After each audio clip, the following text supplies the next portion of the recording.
আরে তুমি কতক্ষণ ধ্যান ভাঙালাম নাকি? যুগে যুগে তোমরা কত ঋষিমুনিদের ধ্যান ভাঙিয়েছো, আর আমি আমি তো কোন ছাড়। ফের ওইসব কথা ভালো হবে না বলে দিচ্ছি। চা হয়ে গেছে তাই ডাকতে এলাম। শুধু কি চায়ের কথাই বলতে এলে? আমার তো মনে হচ্ছে এটা একটা বাহানা। হ্যাঁ, আমার বই গেছে, যদি চা খেতে ইচ্ছে করে চলে এসো। আরে শোনো শোনো,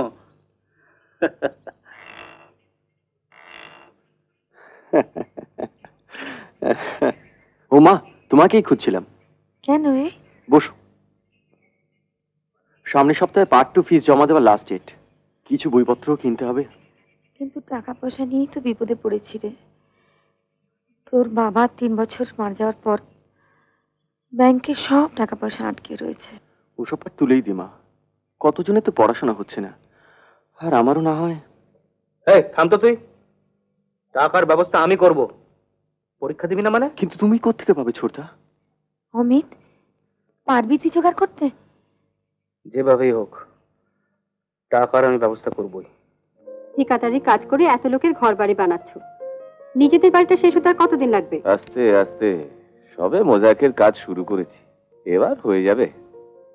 যত শীঘ্রই পারো এখান থেকে যাবার ব্যবস্থা করো। আমিও সেই কথাই বলছিলাম দিদি হেমন্তকে। এ বাড়িতে থাকা ইম্পসিবল হয়ে উঠেছে। ভাবছিলাম অফিসের ওই ক্যানাক স্ট্রিটের ফ্ল্যাটেই চলে যাব। আমিও তোমার বড়দাকে তাই বলছি। কিন্তু মাত্র 3 বছর বাবা মারা গেছেন, লিগ্যাল ফর্মালিটিস এখনো শেষ হয়নি। একটু গুছিয়ে না দিয়ে চলে যাওয়াটা কি ঠিক হবে? তুমি কি ওই নিষ্কর্মা 2 ভাই আর উৎকো মিতার বোঝা সারা জীবন ধরেই বইবে? কারেক্ট। মিতা আর অমিতের মধ্যে আবার একটু ঢলাঢলি আছে। কি করবে আর, নিজের তো রোজগারে মুরদ নেই। দাদাদের ঘাড়ে বসে খাচ্ছে আর দিনরাত হ্যাঁ হ্যাঁ করছে। আমি হলে কবে গলায় দড়ি দিতাম। ওয়ার্থলেস। কি ব্যাপার, কিছু বলবে নাকি? আর শোনো, অন্যের ঘরে ঢোকার আগে পারমিশন নিতে হয়, সেটা বোধহয় তোমার শেখা হয়নি। সরি মেজ বৌদি। বড়দা, হ্যাঁ বল। তোমার সঙ্গে একটু দরকার ছিল। সামনের সপ্তাহে প্রদীপের ফিস দিতে হবে, কিছু বইপত্র কেনা দরকার। তাই বলছিলাম কি যে তুমি যদি 1000 খানেক টাকার বন্দোবস্ত করতে পারো। মানে টাকা তো একদম হাতে নেই রে অমিত। অন্তত 100-5 টাকাও যদি দিতে, বাদ বাকি আমি যেভাবে হোক ব্যবস্থা করে ফেলবো। থাকলে দেবো না কেন, একটা বড় কাজ হাতে নিয়ে আটকে গেছি রে। মেজদা, তুমি পারো তো, দাও না। টাকা জোগাড় না হলে বেচারা পরীক্ষা দিতে পারবে না, এত আশা করে পড়ছে। ওয়েল, হাতে তো কিছুই নেই এখন, থাকলে নিশ্চয়ই। গাড়িটা না কিনলে অফিসের প্রেস্টিজ থাকছিল না। বাবা মরা ছোট ভাইটা ফিস দিতে পারবে না, পরীক্ষাও দেওয়া হবে না। ওর জীবনটা ব্যর্থ হয়ে গেলে তোমাদের প্রেস্টিজ থাকবে বৌদি? ভাইয়ের জন্য যদি অতই দরদ থাকে, নিজে রোজগার করে ওর জীবনটা সার্থক করলেই পারো। সেই মুরুদ আছে ওর, তাই দাদাদের ঘাড়ে বন্দুক রেখে মহত্ব আর ভাইয়ের জন্য দরদ দেখাতে এসেছে, তাই না? হ্যাঁ, ওসব কথা তুলছো কেন? ঠিকই বলেছো বৌদি, যার কোনো সামর্থ্য নেই। I am sorry.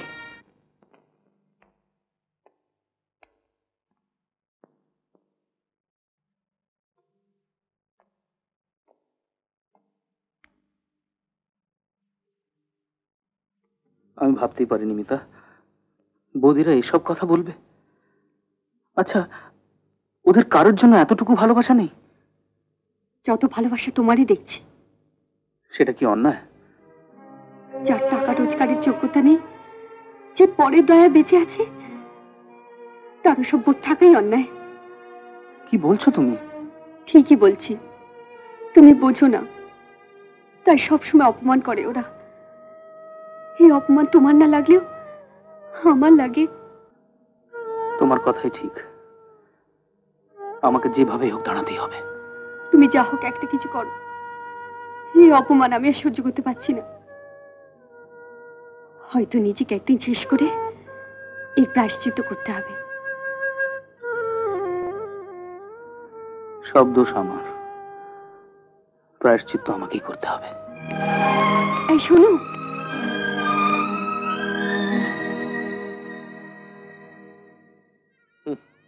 আমাদের জন্য শুধু শুধু চোখে জল ফেলছে ছোট। বাবা মারা যাবার পর আমরা একদম ফালতু হয়ে গেছি। ছোটদাকে বুকে আর কি হবে, ও বেচারা তো আমার জন্যই গিয়েছিল। দাদাদের কাছে অপমানিত হলোই, তারপর আবার তুমি। আমি তোকে মন থেকে বুঝি বুঝি, সব ঠিক হয়ে যাবে। আরে বাবা, ছোটদাকে তুমি আমার থেকে বেশি করেছেন। চোখের জলটা মোছো তো, আমার ভীষণ খিদে পেয়েছে।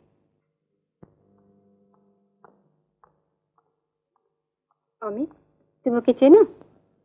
হ্যাঁ হ্যাঁ, আমার বোন ইভা, সবাই বিদেশ থেকে এসেছে। ইভা, তুই তো ওকে চিনিস। হ্যালো, আমি কিন্তু তোমার একজন ফ্যান। নমস্কার।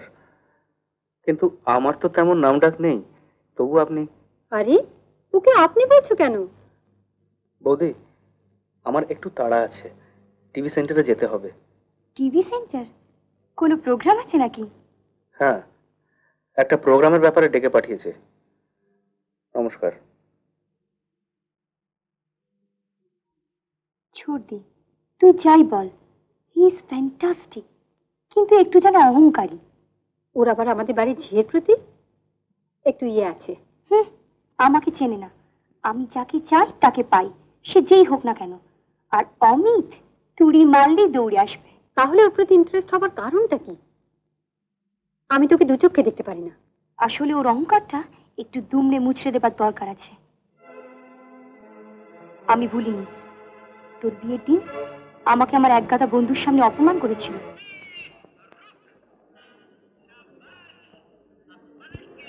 কতদিন আর হাপিত্তেশ করে চাকরির আশায় থাকবো বল? বিএ পাশ করে এমপ্লয়মেন্ট এক্সচেঞ্জে 5 বছর ধর্ণা দিয়েও কিছু হলো না, তাই এবার শনি মহারাজের কাছে ধর্ণা দিয়েছি। বেশ তো 2 পয়সা আমদানি হচ্ছে বাবা। সবই মহারাজের দয়ায়। এই পডলা, কাউন্টারটা দে।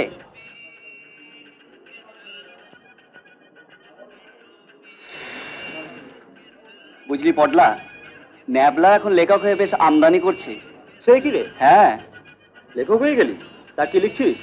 নাটক, নভেল টবেল? দেখ, ওর আবার লেখক নাকি?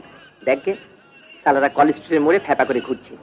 হ্যাঁ, মামার টাটে বসে আমি এখন দলিল লেখক হয়েছি, দলিল লেখক। আরে, মিত্তির বাড়ির যুবরাজ্যে এসো, সিংহাসন গ্রহণ করো। কিরে, তোর না পরীক্ষা? তুই এ সময়? টাকা নেই, পরীক্ষাটা বোধহয় হবে না। ছোটদা অবশ্য চেষ্টা করেছিল, কিন্তু বর্দা মেজদা কোম্পানি স্যাংশন করেনি। কি যে বলিস, তোর বাবা তো বাড়ি, ব্যাংকে মালকড়ি সবই দেখে গেছে। তুই বেটা মিত্তির বাড়ির যুবরাজ হয়ে বহাল তাবিদ থাকবি। না রে, বাবা মারা গেলেন 3 বছর, এখনো সাকসেশন সার্টিফিকেট, কোর্টের কাগজপত্র কিছুই তৈরি হয়নি। বুঝতে পারছি না বর্দা মেজদা ব্যাপারটা নিয়ে এত দেরি করছে কেন। এদিকে 2 বছরে ঘটির জল গড়াতে গড়াতে একেবারে তলানিতে ঠেকেছে। তো 2 দাদা ঘুঘু নাম্বার 1 আর 2 কোনোদিনও যদি আমাদের পালায় পড়ে না, তারাকে একেবারে ফাঁদ দেখিয়ে দেবো। দাঁড়া, পুজোটা সেরে নি, প্রসাদ খেয়ে কিন্তু বাড়ি যাস। তুই আর এই সংসারের জন্য কত করবি মা? তোরও পরাত। ওসব খাটুনি আমার গায়ে লাগে না মাসিমা। তোর না লাগুক, আমার তো লাগে। আমার মনে পড়ে যায় কর্তাবাবু তোর বাবার মৃত্যু শয্যায় হাত ধরে কথা দিয়েছিলেন। মেয়েটার কে কি হবে মহিম? চুপ করুন, চুপ করুন। ওর জন্য আমি মরেও শান্তি পাবো না। ওকে দেখবে, কোথায় থাকবে ওর মা? ওর মা ওকে ছেড়ে চলে গেল। তুমি শান্ত হও, তুমি শান্ত হও যোগেশ। মিতার জন্য ভেবো না, ও আমার বাড়িতে আমার মেয়ের মতোই থাকবে। আমি তোমায় কথা দিচ্ছি, আমি তোমায় কথা দিচ্ছি। তুমি কথা দিচ্ছ বোঠান? তুমি শান্ত হও যোগেশ, এসব কথা এখন কেন বলছো? তুমি শান্ত হও। মিতাকে আমি তোমাদের হাতে ছেড়ে দিলাম। বোঠান, ঈশ্বর তোমাদের, ঈশ্বর তোমাদের, ঈশ্বর। কিন্তু তোকে যে এভাবে এই বাড়িতে দাসীবৃত্তি করতে হবে, এটা তো আমি চাইনি মা। কিন্তু আমার কোনোই কষ্ট হয় না মাসিমা। কেউ নিজের বাড়িতে কাজ করে না? তাহলে খেটে খেটেই শহীদ হয়ে যাও, একটা জম্পেশ করে বেদি বানিয়ে দেবো। কোথায় ছিলে এতক্ষণ?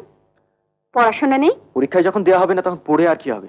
দাদারা তো ফিস দেবে না বলেই দিয়েছে। সে কি, অমিত তো আমাকে কিছু বলেনি। তাকে তো যা তা বলেছে, শোনোনি? তাই নাকি? এবার তো দেখছি আমাকেই চাইতে হবে। আবার তোমাকে কি বলবে কে জানে মা। এই ছোট, কি হলো? এত ভাবছো কি?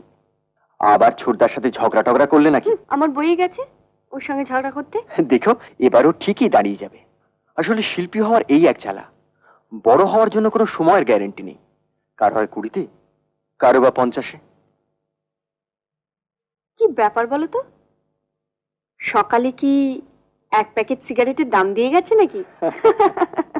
নমস্কার, আমাদের পরিচয় অনুষ্ঠানে আমরা উপস্থিত করছি এক নতুন কণ্ঠশিল্পী অমিত মিত্রকে। গীতিকার শিবদাস বন্দ্যোপাধ্যায়, সুরকার রবীন ব্যানার্জি। আসুন আমরা যাই সুরের জগতে।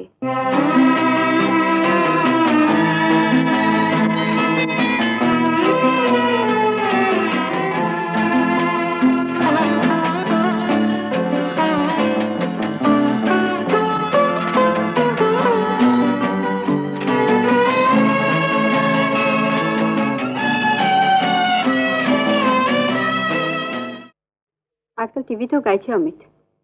হ্যাঁ, তাই তো দেখছি। শরৎ, বাবা ঘরে আছিস? এই মা আসছে, লুকো। এসো মা, মা বড্ড বেরসিক।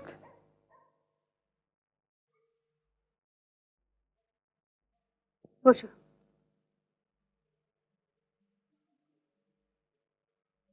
ছোট, আমার ঘরে চল, তোমরা কথা বলো।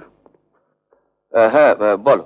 প্রদীপের ফিজের জন্য কিছু টাকার দরকার, আর মিতার কথাটাও ভাবছিলাম কদিন ধরে। ওসব কথা আমিও ভাবি মা। তবে কি জানো, বাবা মারা যাওয়ার পর ব্যাংকে টাকা কড়িগুলো আটকে গেল। সাকসেশন সার্টিফিকেট এখনো হাতে পাইনি। অবশ্য পুরনো ভাড়াটেদের তুলে দিতে পারলে বেশ মোটা টাকা আসবে। তাই কর না বাবা। গোলমাল তো ওখানেই, কোর্ট কাছারি থানা পুলিশ এসব করতে হবে। তুমি কি পারবে মা? আমার তো মনে হয় অমিতকেই পাওয়ার অফ অ্যাটর্নি দিয়ে দিই, ওই দৌড়াদৌড়ি করে কোর্ট কাছারি সব করবে। অমিতকে দেবে? হ্যাঁ। তোমার কি মাথা খারাপ মা? কেন? ও তো দিনরাত গান গাইছে আর ঘুরে বেড়াচ্ছে। আমার তো মনে হয় হেমন্তই ঠিক হবে। কি যে বলো, তোমার মতো দাদা থাকতে আমি, এ দায়িত্ব তুমি নাও। তুমি এত বড় কন্ট্রাক্টর, এই কাজ তো তোমারই। তুই আর অমত করিস না শরৎ, আমি চোখ বুঝলে এই সংসারের হাল তো তোকেই ধরতে হবে। বেশ তো, তোমরা যখন এত করে বলছো ঠিক আছে। কোর্ট কাছারিতে আমার ভালোই জানাশোনা আছে, আর কাজটাও চটপট হয়ে যাবে। ব্যাস হয়ে গেল। দাদা, তাহলে এবার তুমি নাও, শুভস্য শীঘ্রম। কিন্তু এই সমাজে টাকা লাগবে প্রদীপের পরীক্ষার ফিজের জন্য। তা অমিতকেই বলো না মা, এই তো একটু আগে টিভিতে গান গাইলো। ওই গান গাওয়াই সার, ওর কাছে টাকা থাকলে চাইতে হতো না, ঠিকই দিয়ে দিত। আসুন আসুন আসুন, বসুন না বসুন না। Basudev, get up! ও সরি, অমিত বাবু আপনাকে, আপনি বসুন বসুন। আপনাকে আলাপ করে দিই। অশোক মুখার্জি, বম্বে ফিল্ম ইন্ডাস্ট্রির ফেমাস ডিরেক্টর। নমস্কার। নমস্কার। আর একে তো চেনেন, নন্দিতা দেবী, যার নাটকে আপনি সুর দিয়েছিলেন, ইনি। কেমন আছো নন্দিতা? ভালো আছি। আরে আপনার নাম তো অশোক বাবুকে ইনি সাজেস্ট করেছেন। তাই নাকি? আপনার গান শুনলাম, খুব ভালো লাগলো। আমি বম্বেতে নতুনদের নিয়ে একটা ছবি করছি, মিউজিক্যাল ছবি। নন্দিতা আমার হিরোইন, আমি আপনাকে ইন্ট্রোডিউস করতে চাই। বম্বের ছবিতে আমি চান্স পাবো? পাবে পাবে, নিশ্চয়ই পাবে। তোমার মতো আর্টিস্টকে বম্বে যেতেই হবে। ভাস্ট ফিল্ড, ওখানে গেলে দেখবে তোমাকে নিয়ে একদম কাড়াকাড়ি পড়ে গেছে। ব্যাস, আর কোনো কথা না অমিত বাবু। রবিবার সকাল 10টায় গ্র্যান্ড হোটেলের রুম নাম্বার 214-তে আসবেন। ওখানে ডিটেলে কথাবার্তা হবে। আসবে কিন্তু। আমি আমি আবার কি করলাম? আজ টিভিতে তোমার গান ছিল, কই বলেছিলে আমাকে একবারও? অবশ্য আমি তো তোমাদের দয়ায় পড়ে আছি, দাসীবাদীর মতো। ওসব কথা কেন বলছো? এই, আসলে কালকে দাদাদের ওসব কথা শুনে না মনটা বড় খারাপ হয়ে গিয়েছিল, তাই তোমাকে বলা হয়নি। তা তুমি গান শুনেছো? কেমন লেগেছে? এই, বুঝেছি, তার মানে খুবই খারাপ গেয়েছি আমি। না না, দারুণ গেয়েছো তুমি, আমার খুব ভালো লেগেছে। তুমি অনেক অনেক বড় হবে অমিত, কত নাম হবে তোমার। সত্যি বলছো মিতা? ভালো লেগেছে তোমার? হ্যাঁ, তাই তো দুঃখ হয়, এত প্রতিভা থাকতেও চুপ করে মুখ বুঝে ওদের অপমান সহ্য করতে দেখলে। ওদের আঘাতের জবাব তোমাকে দিতেই হবে অমিত। আমি তোমার কথা রাখতে চেষ্টা করবো মিতা, আই প্রমিস।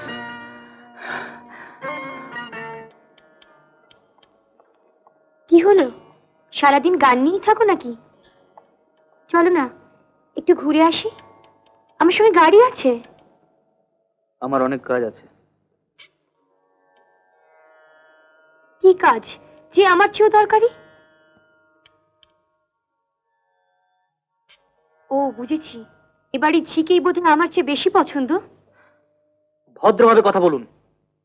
কে ঝি বা কে এ বাড়ির মালিক তা আপনার এ ব্যবহারই প্রমাণ হয়।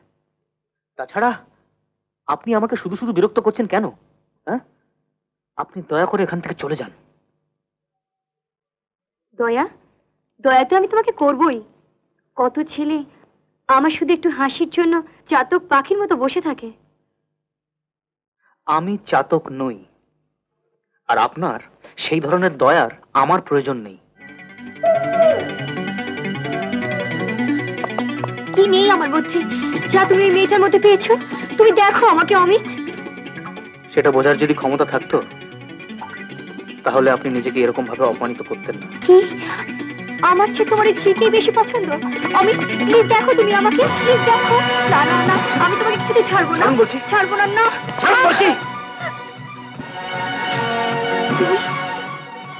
তুমি আমাকে মারলে? এত বড় সাহস তোমার? ছোটি ছোটি ছোটি প্লিজ শুনে যা। কি রে ভা, কি হয়েছে তোর? কাঁদছিস কেন? দেখ না ছোটি, অন্ধকারে একলা পেয়ে তোর ওই লোফার দেওয়ার আমাকে জড়িয়ে ধরেছিল। ছি, এত নিচে নেমে গেছো? মা বোন কাউকে বাদ দাও না। এসব মিথ্যে চক্রান্ত। মিথ্যে? তলে তলে বদমাইশি। আর কোনোদিনও তোদের বাড়িতে আসবো না, কোনোদিনও না। ছি ছি অমিত, তুই এত নেমে যাবি আমি স্বপ্নেও ভাবিনি। মা, তুমিও আমায় ভুল বুঝছো। শুনুন মা, হয় আপনার গুণধর ছেলে এই বাড়িতে থাকবে, নয়তো আমরা।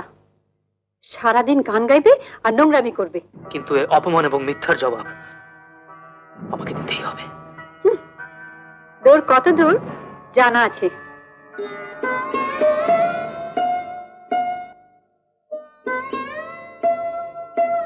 মা,